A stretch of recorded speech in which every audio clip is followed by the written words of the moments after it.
It is another beautiful day. Welcome, Leveling Up Nation. I am so stoked today. I've got some of my wonderful co-authors from Heal to Be Healed with me today. And we're going to have another healing conversation. Now, what is this going to do for you? We're going to help you understand a little bit more about how forgiveness, not just of yourself, but of other people, will be able to help you heal. We're also going to be able to help you understand the importance of healing conversations through healthy coping mechanisms. And then we've got one more that's going to be absolutely phenomenal. You don't want to miss. So definitely want to take this all the way to the end. We're going to be talking about the importance of surrender. Now, I've got some amazing people on today, and we're going to start with the ladies because you got to start with the ladies. They're amazing. I will first introduce Anna Marie. She is absolutely a wonderful person that you need to get to know if she is someone that has a wealth of experience in coaching. Let's start off with her. Anna, go ahead. Tell us a little bit about your background. So glad you're on the call. So I am an immigrant from El Salvador, Central America, and on my chapter is about immigration, healing, and things that happened to me as I came to America. And I'm excited, and I'm thankful that you're having us and having these conversations because it is important to talk about our stories and what we've been through as for me as an immigrant to this country and the things that I've been able to accomplish by working really hard and adapting to the American way of life. Wonderful. Well, we're so excited to have you on this call, and you've got such a wealth of experience taking your ideas and putting them into actionable frameworks as a coach. Super stoked to have you on. Thank you so much. Now we're going to go to Jamie really quick. Jamie Kissenbing. Love this lady. She's phenomenal. So glad that you're here. Just fabulous. Tell us a little bit about yourself, Jamie. Thank you so much, Brigham. I really appreciate being on your podcast, and I love seeing what you're doing. So congratulations to everything you're building. Thank you. I'm excited to be sharing my story in this book, and the thing that I really dove into in my chapter was raising awareness and shining light on self-harm. And it's a pretty complicated topic, or can be, but really wanting to empower people who may not necessarily know how to have those conversations with their loved ones. But a pretty interesting statistic is up to 50% of people who are using that as a coping mechanism don't reach out for help to professionals. So they're not talking to people seeking help. If they talk about it, they're talking to their friends and family. And so that was one thing that I really wanted to shine some light on, is how to have those conversations and how to be able to hold that space without judgment and shame. Wonderful. Well, thank you so much. We're so stoked to have you on the call. This is going to be phenomenal, guys. Let's go to TJ McGinnis.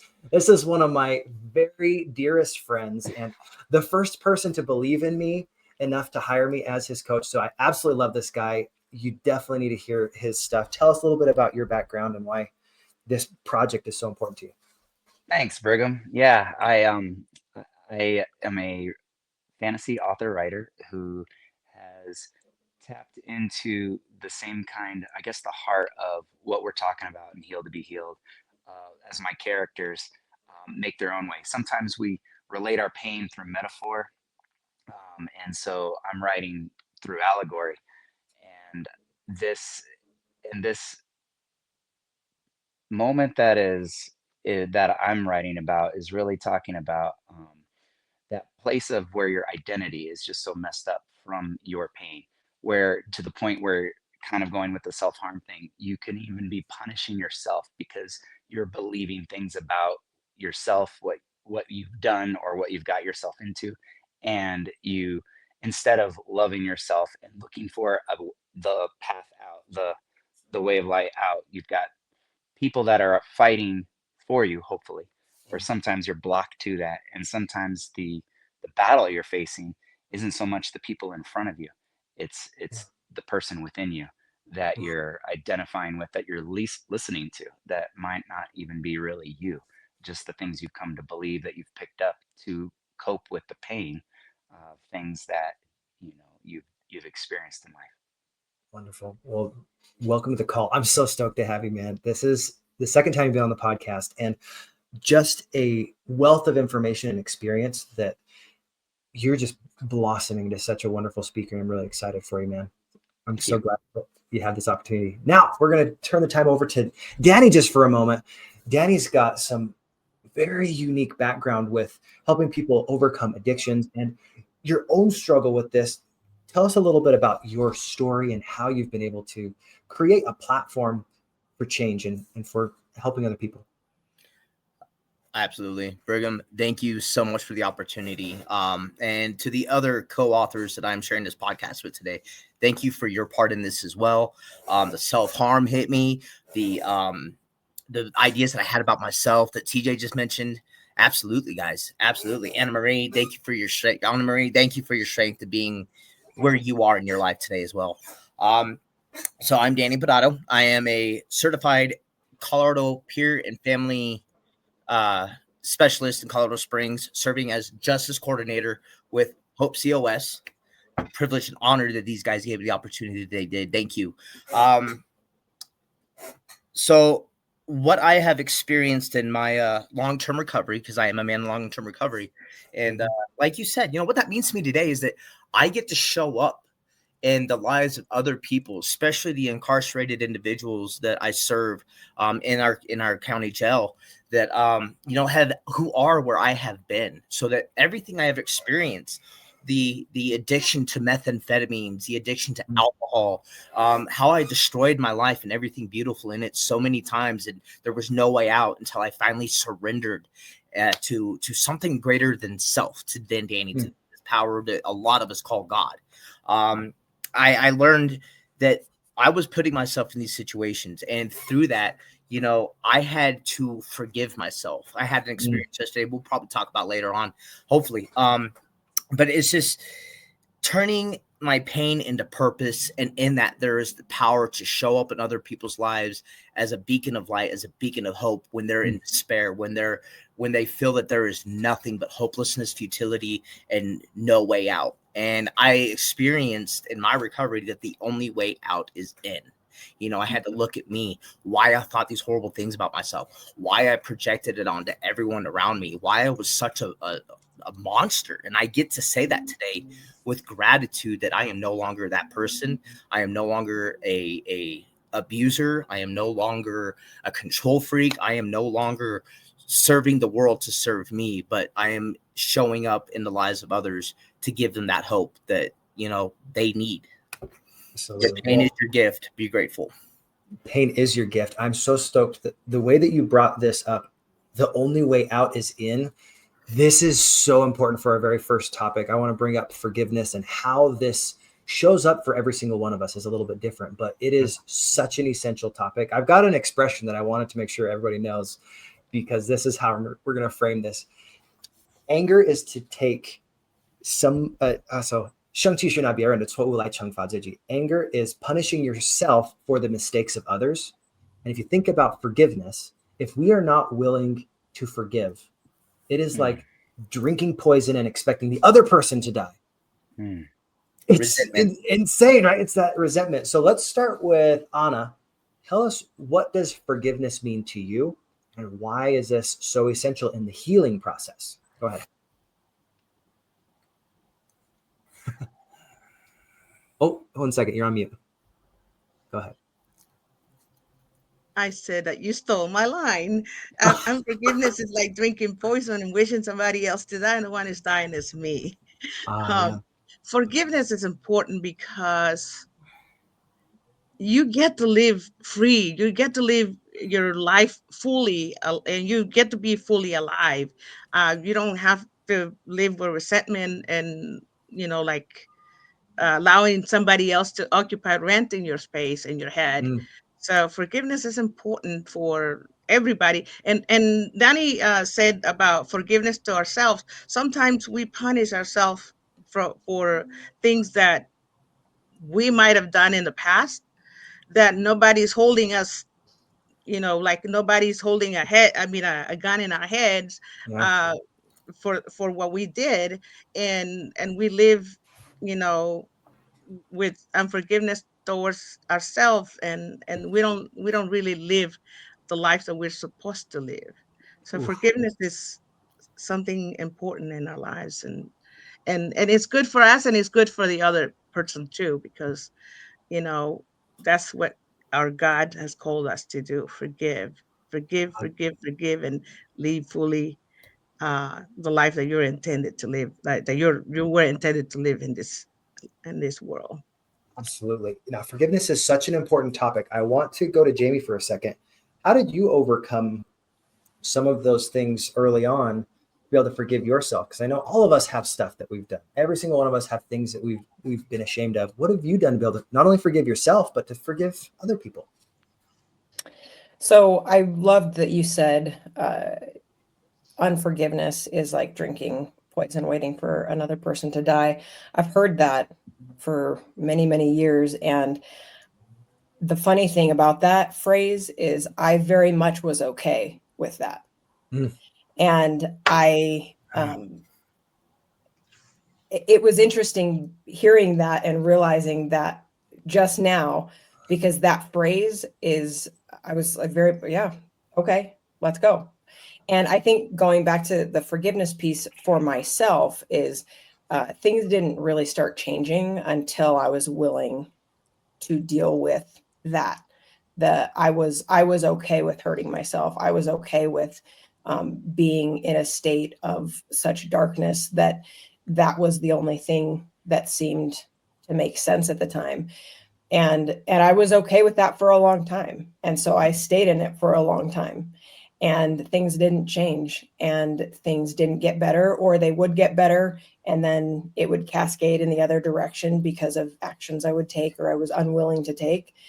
And so I think for me, forgiveness is also linked to ownership, in being able to take responsibility for where I'm at and where I've been at. And like Danny said, turning pain into purpose, because it's taken a long time for me to get there, but I'm there. And that's being able to, like Travis said, focus on what's going on now versus living in that land of um, and his book is phenomenal. Yeah. So I'm so excited to read your chapter in this, because he's got a gift, but there's that balance of being able to know which reality you're in. And for a long time, I got lost in a really dark one. So the forgiveness piece is key. And I had to do a lot of shadow work. I had to do a lot of recovery, a lot of healing, and make peace with me first and foremost. Absolutely. Well, thank you so much for sharing. Every single one of us at times will have these moments where we can point all of the fingers at ourselves and have all this self-blame. But blame doesn't really help us. It's attached to shame. And if we instead think, well, I'm 100% responsible for the story I'm sharing, and I'm 100% responsible for my response to whatever the circumstances are, then you can reframe whatever happens to you and have it happen for you. And forgiveness is one of the most useful tools to be able to do that. And it starts with you. You can have a lot of people forgive you, but if you don't forgive yourself, it still is metaphorically like taking on cement bags of stress that just weigh you down. As soon as you forgive, you give that to Christ. It's like dropping those bags. Not that the weight is any lighter, but because Christ is picking you up.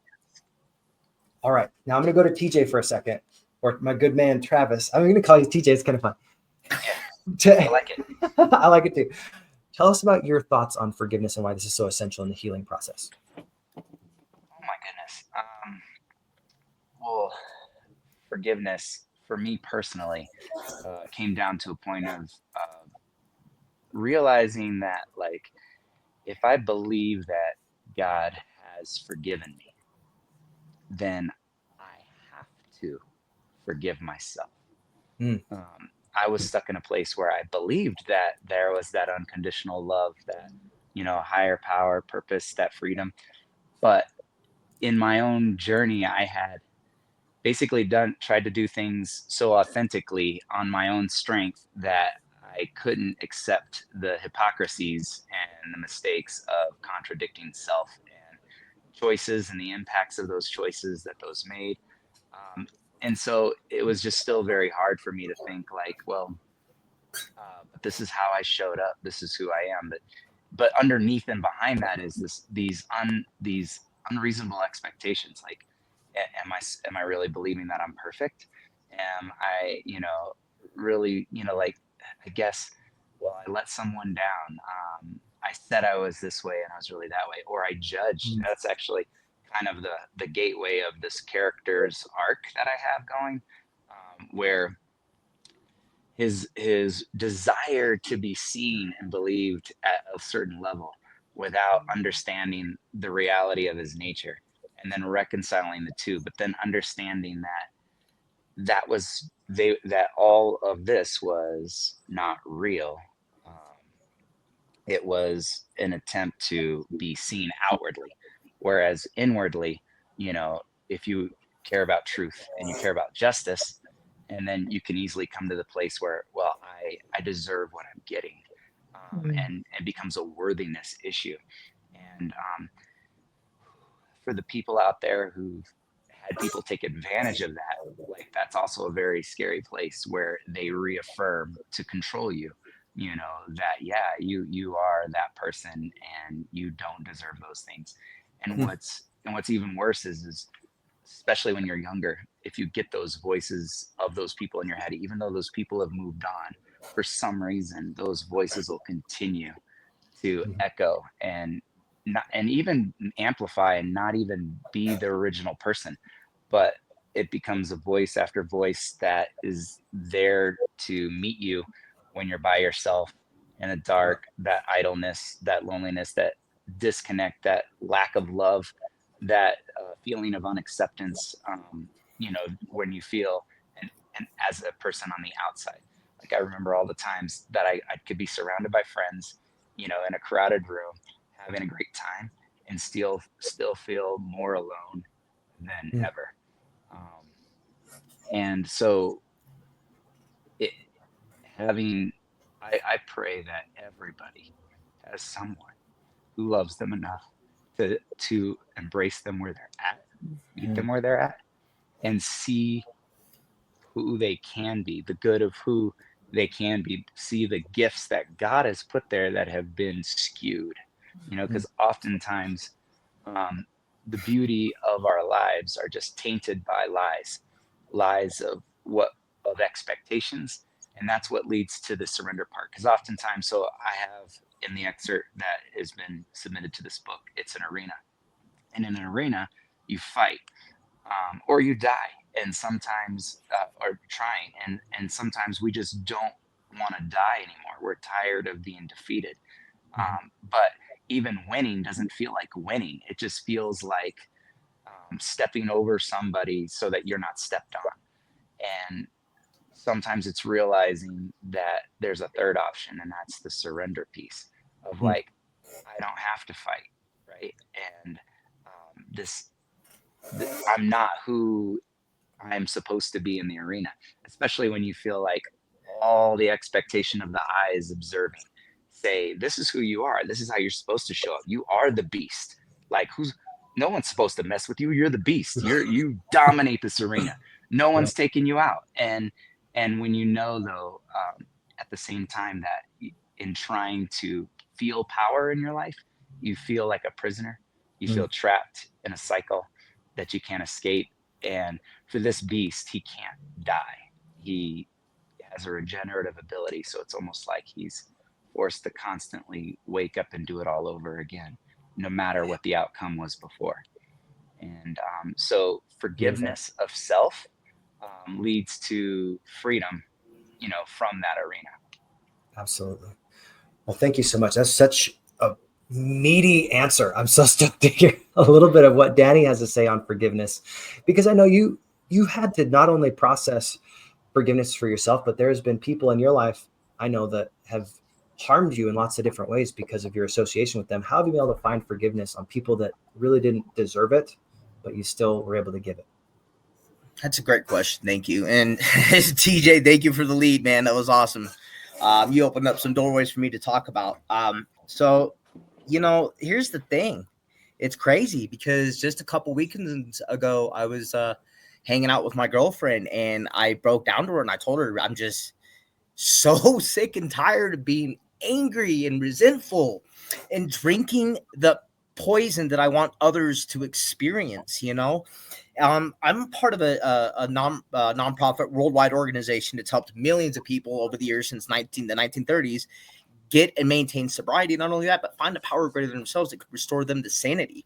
And part of this insanity I was living in was blaming other people, blaming human beings for doing human things, as if I had some sort of pious, self-righteous standpoint to look down on them and say, you should be doing this while I allow this or don't allow this, when it's completely out of my control what they do.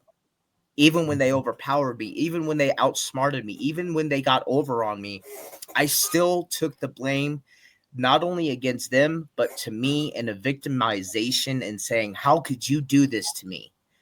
They weren't doing anything to me. They were projecting what was going on inside of themselves. And the moment I realized that I was doing the same thing was the moment I started understanding that maybe the forgiveness isn't for them first, it's for me. You cannot transmit something you have not received. So how can I forgive other people unless I've forgiven myself? So for example, as a peer recovery coach, I am justice certified. So I get the opportunity and the privilege to show up for my participants when they're in custody and they're going to court support. Yesterday of all days, I went to court support, and there was a case before my participant that was up. The gentleman, well, I'm not going to say he was a gentleman, pardon me. We're not gentlemen when we're in this state. But this young man who's clearly, has a lot of things going on, prayers to him, of course, was going in for a bond reduction. And of course, they gave the victim of the case, the plaintiff, grounds to argue that case, the bond reduction. And she's sitting there just saying what the year and a half with this guy was like.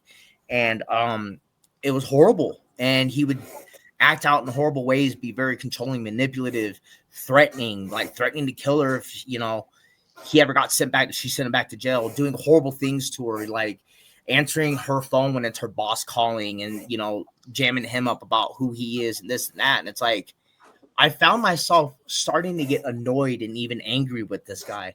And then I stopped and I realized, wait, maybe I'm not angry at him. Maybe I'm experiencing some shame, guilt, and fear of myself. Ideas that I had furnished and fabricated over these years about who I am as a person because of my mistakes, saying horrible things, blowing up these girlfriends' phones that I was with, and just being a monster and just being completely out of line. And when I got into recovery on October 8th, 2017, I started exploring myself in a step-by-step process. And one of them was a fearless moral inventory I had to take of myself. And part of that inventory was my fears. And I had always had this fear that, number one, not only am I not good enough, but I'm downright just in the negative. The number one person I resented more than anyone else was myself. So in order to do that, in order to forgive, I had to say, I can't do this.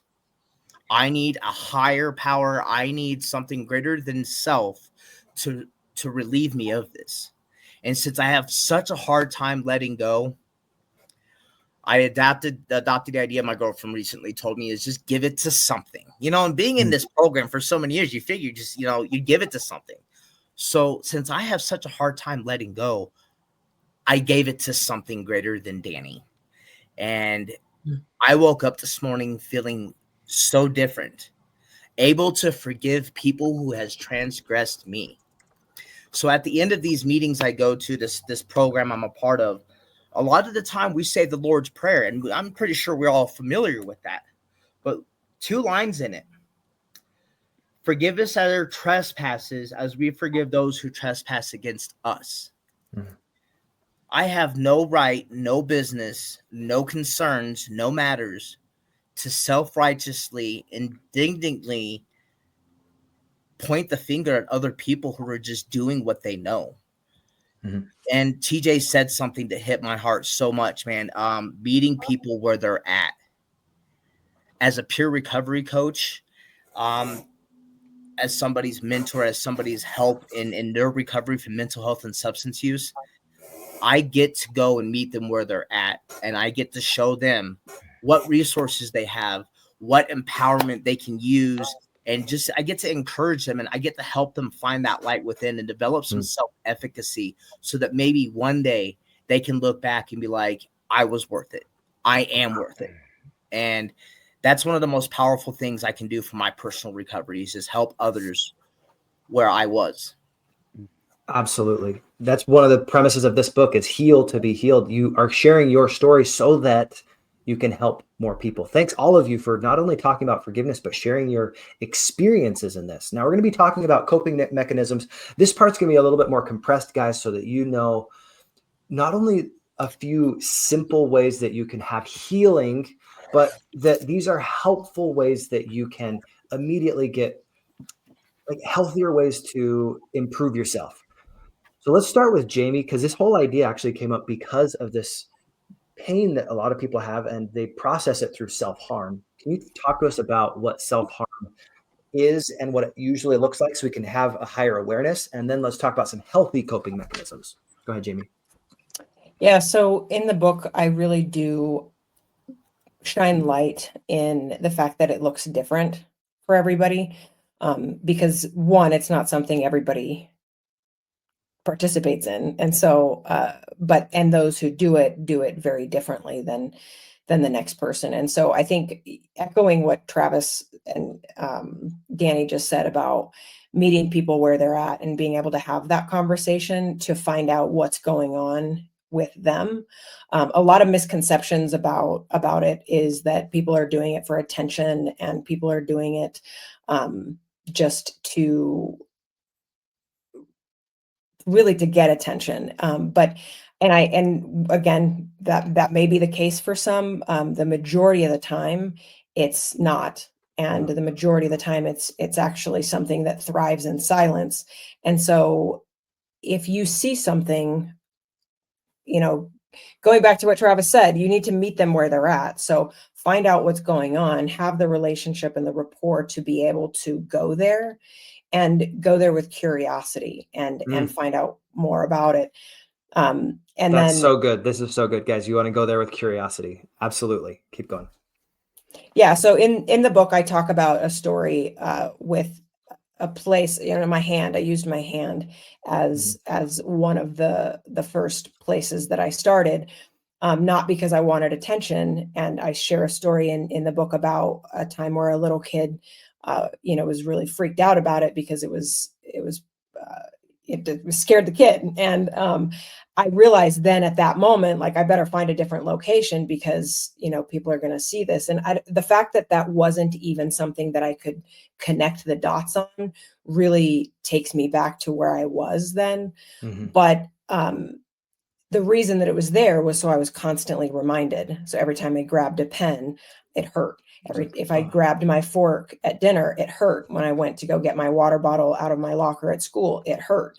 And so there was that constant pain that was a reminder. So for me, the coping mechanisms that again, it took a long time to get there, but that I really saw some change in mentally was being able to acknowledge why I was doing that and really press into that on a deeper level. And then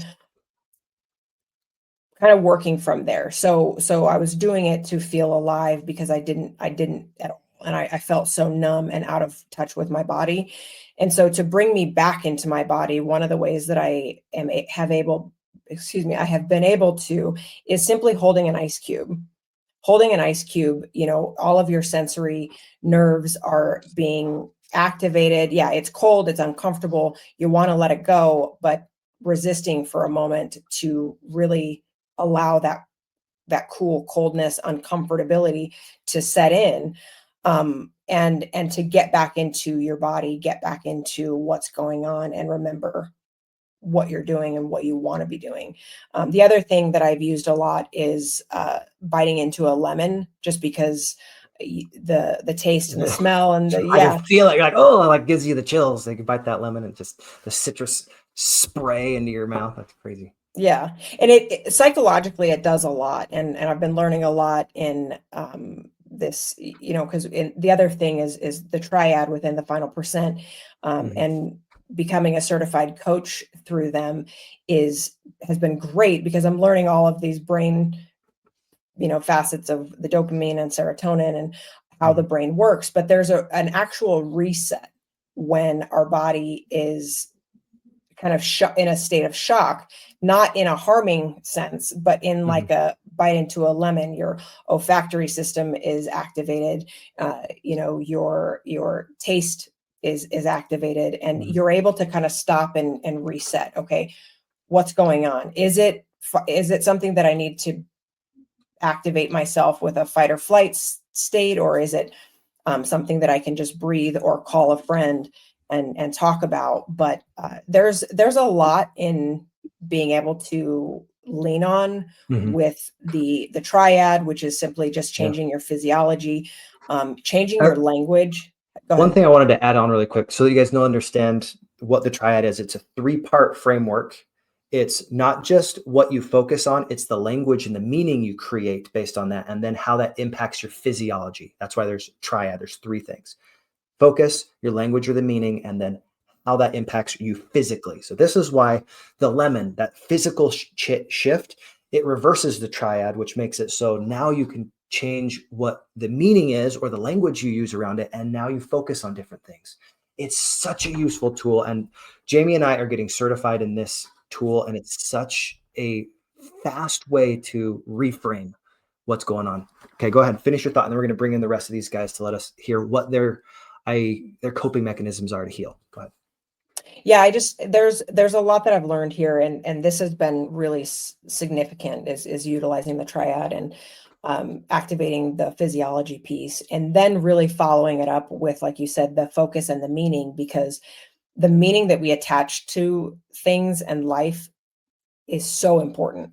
And adding stories to, this is why this person said that, or this is why somebody didn't text me back, or this is why, whatever it is adding meaning to it. If you can take that back and change it to be a meaning that actually serves us and serves me in the moment, versus just stacking another voice on top of another voice of negativity, you're able to take that power back out of that moment of insanity. I think this is such an important way to not just reframe, but to take control of what is happening in your life. Thanks, Jamie, for sharing. Now, coping mechanisms. I'm going to go to Danny for a second. You get to help people in multiple facets overcome addiction. And a lot of those processes have multiple coping mechanisms. Which is the one that you typically go to that has the highest and best results? Reaching out to my support network. Reaching out to people who have the experience in dealing. Oh, lost you for a second. So reaching out to your network, and then what? To reaching out to my network, to people who have those experience with overcoming and successfully dealing with these rotten negative thoughts, which become emotions, which can dictate our behavior according to the cognitive thinking process. That as we go through the day, we pause when agitated or doubtful and ask for the right thought or action, which a lot of people construe that as prayer. Like, look, I know what I'm not thinking. Let's sit and meditate on what the right thought or action could be. Let's, just like what Jamie was just saying, replacing those negative thoughts, those negative self-beliefs with something that benefits and serves us as our purpose. And as we transverse through this world, is, a lot of the things that I experienced in my childhood and adolescence and adult years that were really unbecoming and unfitting for something that I wanted to experience, I developed a lot of negative self beliefs, a lot of negative self talk, a lot of negative cognition, and I had to learn that, like I was saying earlier, other people are just doing what they do. A lot of them, I have to forgive, for they do know not what they do. So part of that coping mechanism is praying, like, what's the right thought? How should I move on from this? And a lot of that is pray for them, wish them the best, give them a place of safety and security. Now, when I'm sitting with a participant and they're going through something and they don't know how to apply the coping mechanisms, I ask them some really hard questions sometimes, like, how is this serving you? What are the paths you can take that are not the paths you've taken before? Giving them the sense that they have the answer in themselves. I'm just asking the questions. There's a lot of knowledge, a lot of power in asking questions. This is so important, guys. Is whatever story you are working off of, is it serving you? Yeah. This is actually one of the elements in my book that I bring up about the story hook method. This is something that's so essential. I'm going to give you the quick framework because in the introduction to Heal to Be Healed, I talk about this. You want to make sure you're focusing on what is significant. What are the things that matter the absolute most to you? What a significant progress looks like. And then you translate that for your audience so they know why it matters. And then you focus in on an objective, something that you want to accomplish, and say, you know what, this is what I actually want. The previous story that I was telling myself is not what I want. So focus on what you do want, and then you relive those experiences. You can do that through your physiology. You can do that through so many different means, but then you create a clear and concise yes, a call to action that gets you doing something. And if you use that coping mechanism, it completely shifts your confidence immediately. And I've seen so many people do this. Even earlier this week, I had someone that I interviewed and helped them understand, you know what? The story you've been telling yourself is not serving you anymore. Let's focus on what's significant, translate it so that you know why you really want this, and then focus in on those objectives that will get you to your result that's desired. And then let's relive that, make it real for yourself, and then do something about it. This is a huge coping mechanism. You'll get a whole lot more value in the book. It's actually in the introduction to this book. But let's go and open this back up to everybody. We've got TJ, we've got Anna. I know, Anna, you asked some amazing questions. And when you're thinking about coaching somebody, one of the biggest things I know is asking the right questions. What are some of the questions that you like to dive into to help people discover those coping mechanisms that aren't serving them?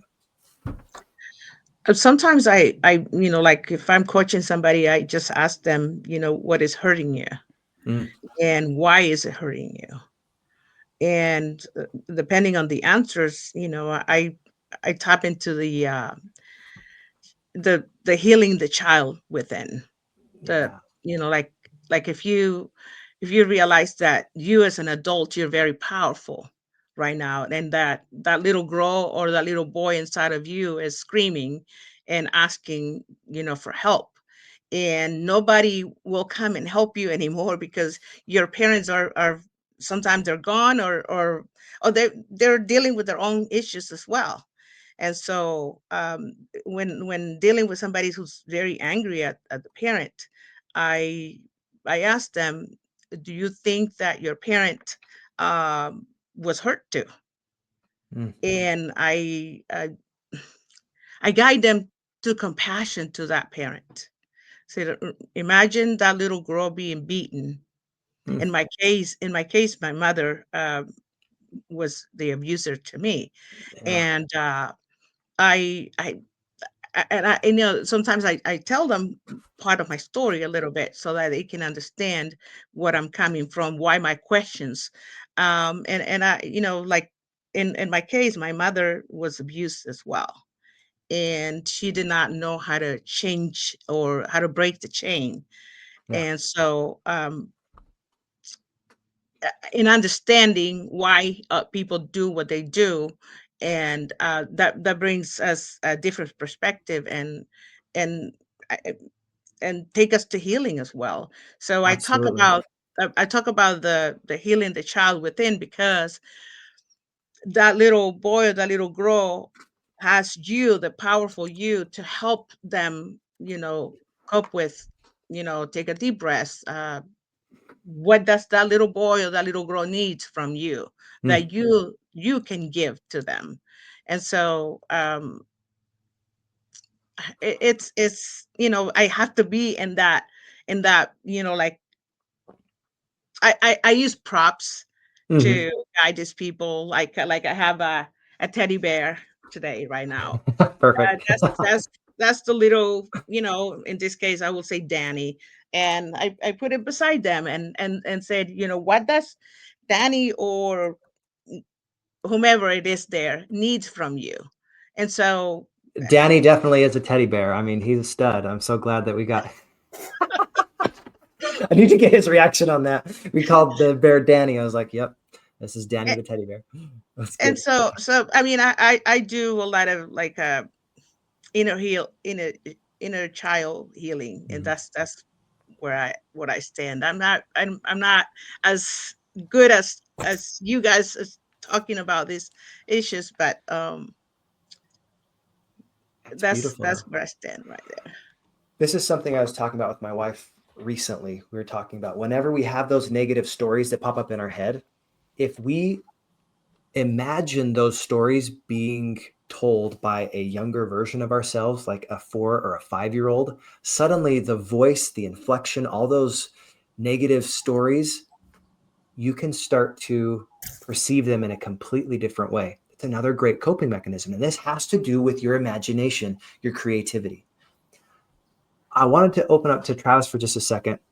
What's a coping mechanism that you found to be not only helpful, but something that you've been able to use to heal your own situations?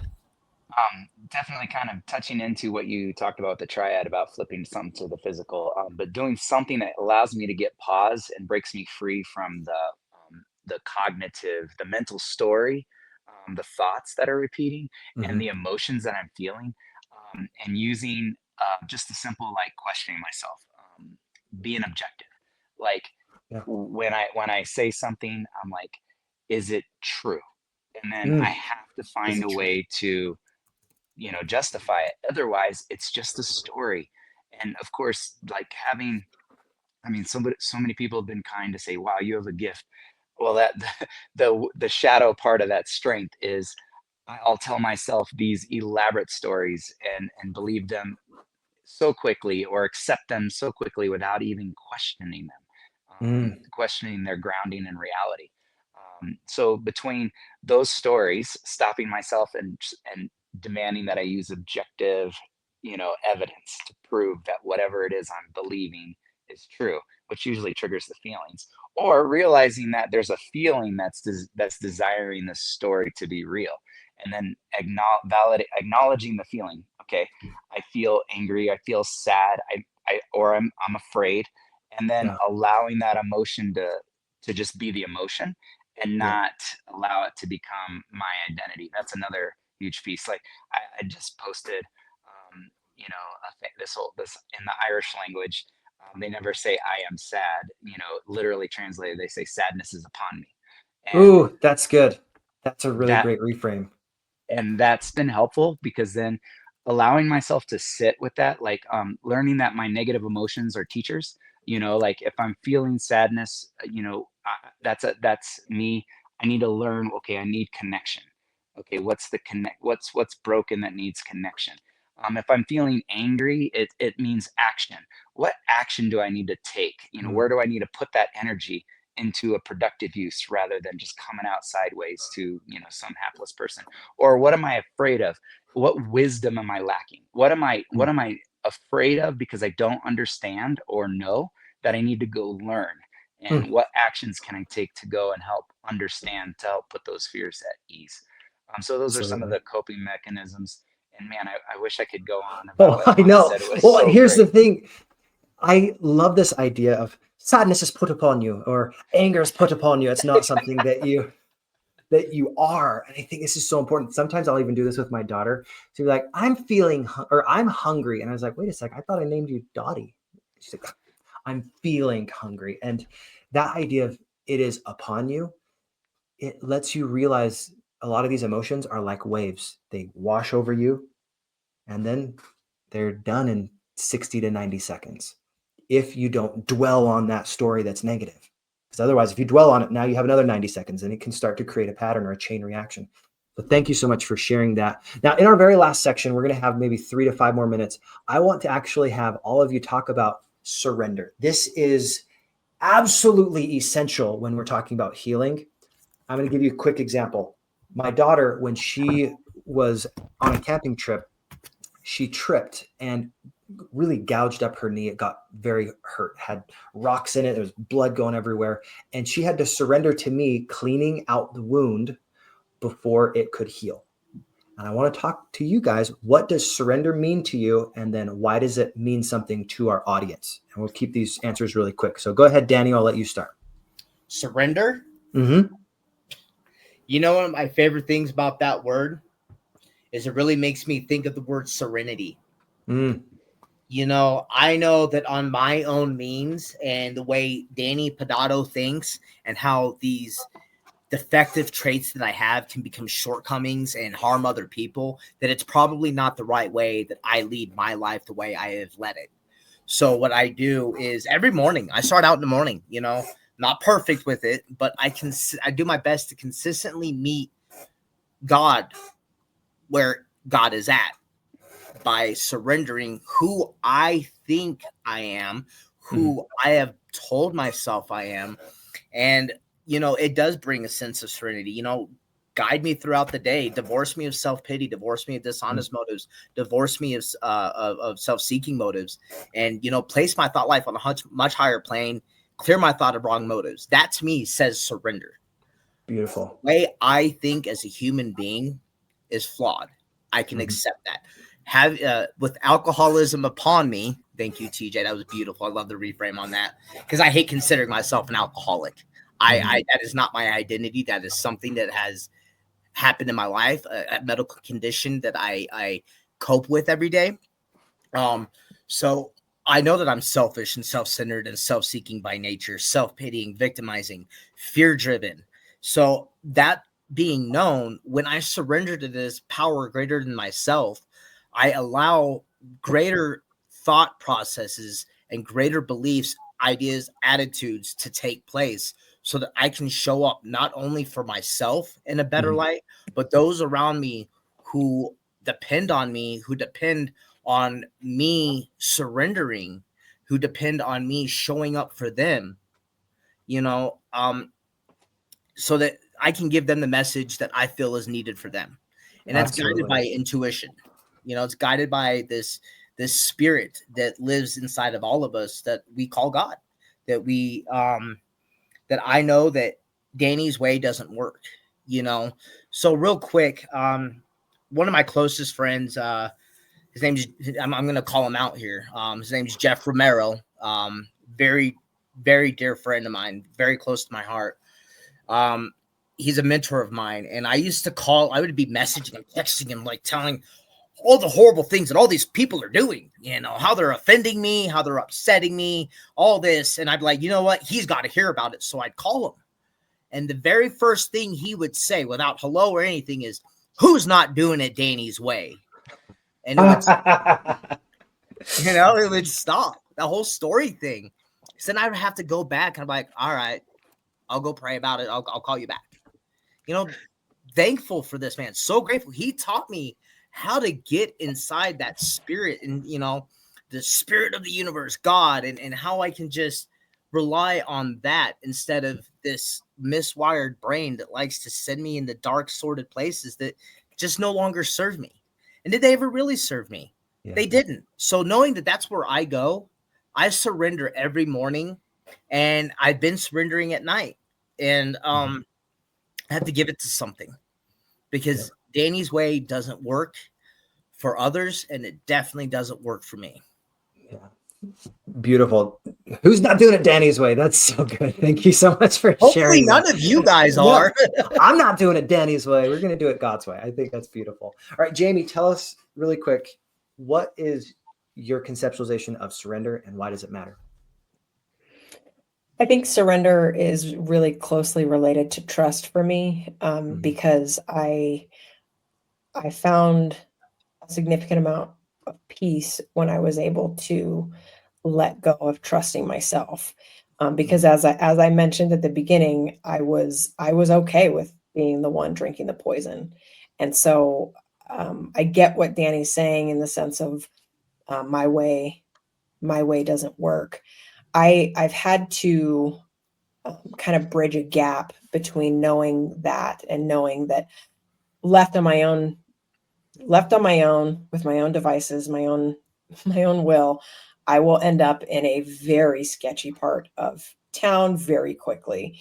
And I want to pretend like that's not true sometimes, but it doesn't take long for me to see how quick that reality becomes again. Yeah. And so for me, being able to rebuild trust with myself has been really key in the healing process. I had to surrender first, and that was to God for me, but it then very quickly fell into being able to rebuilding my inner child and doing a lot of healing and a lot of work internally because at the point I am now today, I can trust myself and I can trust where I'm going and what I'm doing. But with that same breath, I have to be very careful and very intentional with who who I'm allowing myself to be around.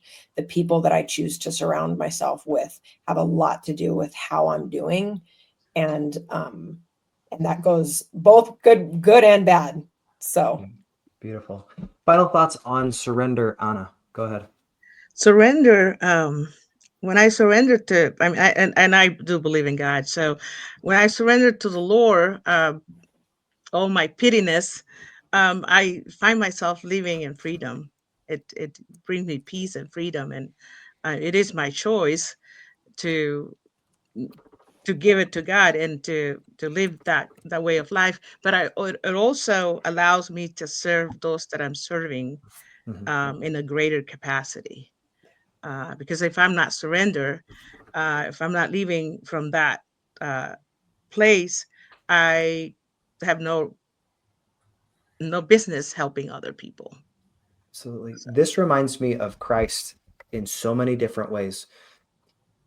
In the Garden of Gethsemane, when everything was upon him, the weight of the world, he was bleeding through every pore, all of the sicknesses, the challenges that he experienced.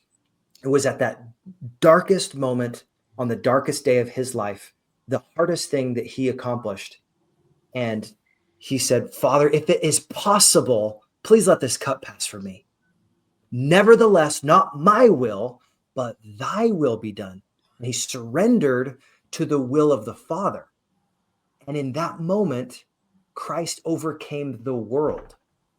This sin that all of us have, that distance between us and God, was closed because of Christ. And as soon as we see that we have that connection with Christ, now we can also have the opportunity to be just like him, to have that love and to emulate that love. So surrender to me is one of the most beautiful Christ-like qualities. I know, TJ, you got a little testimony you want to add on that. Tell me a little bit about what surrender means to you, and then we'll summarize this whole call.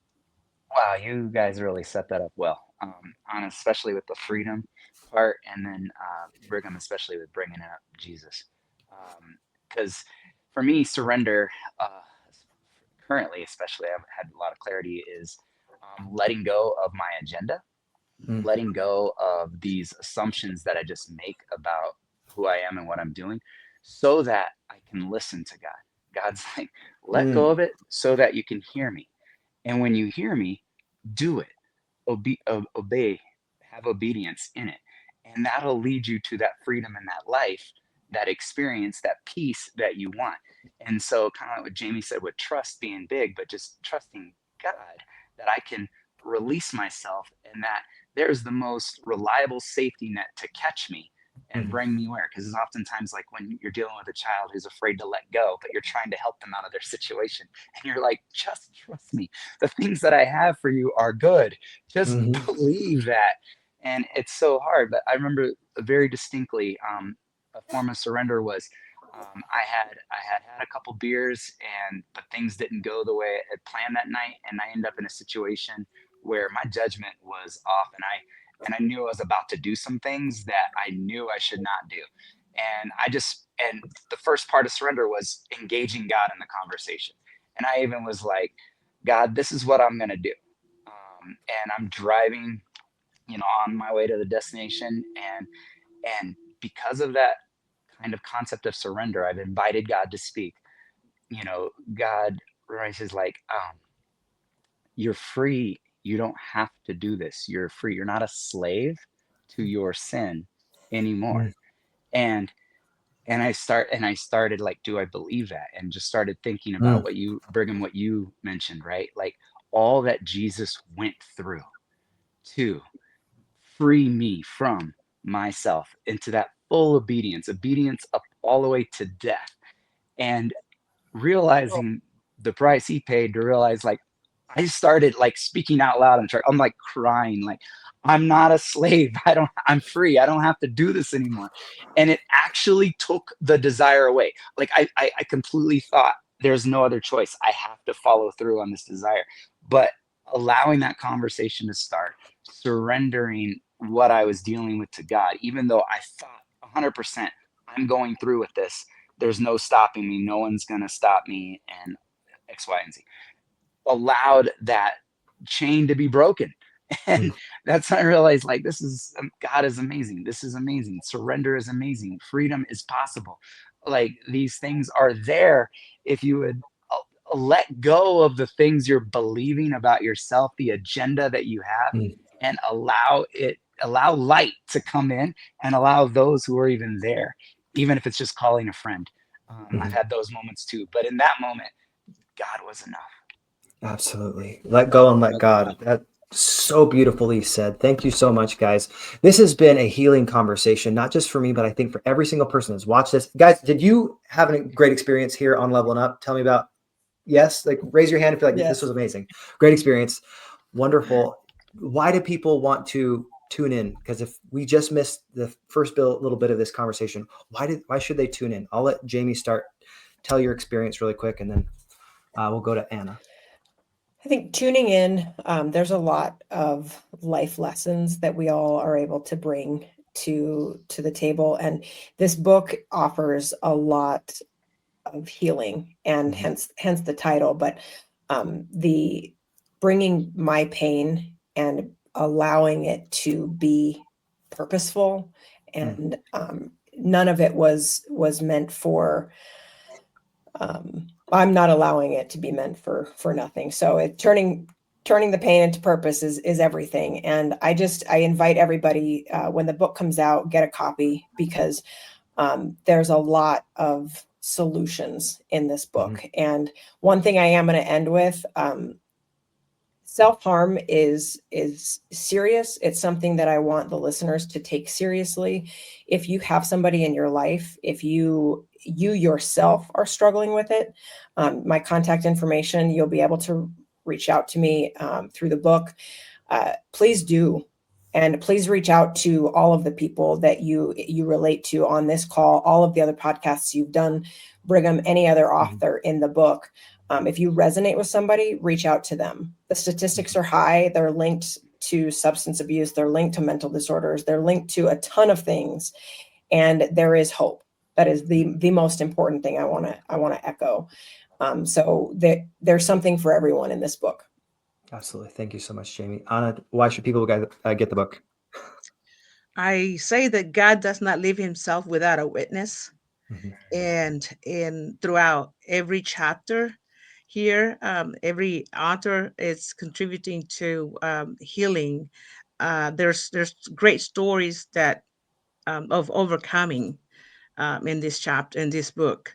And so I highly recommend somebody, everybody to come and get that book, because every story will bring a level of healing that, Mhm. whoever is reading might need it.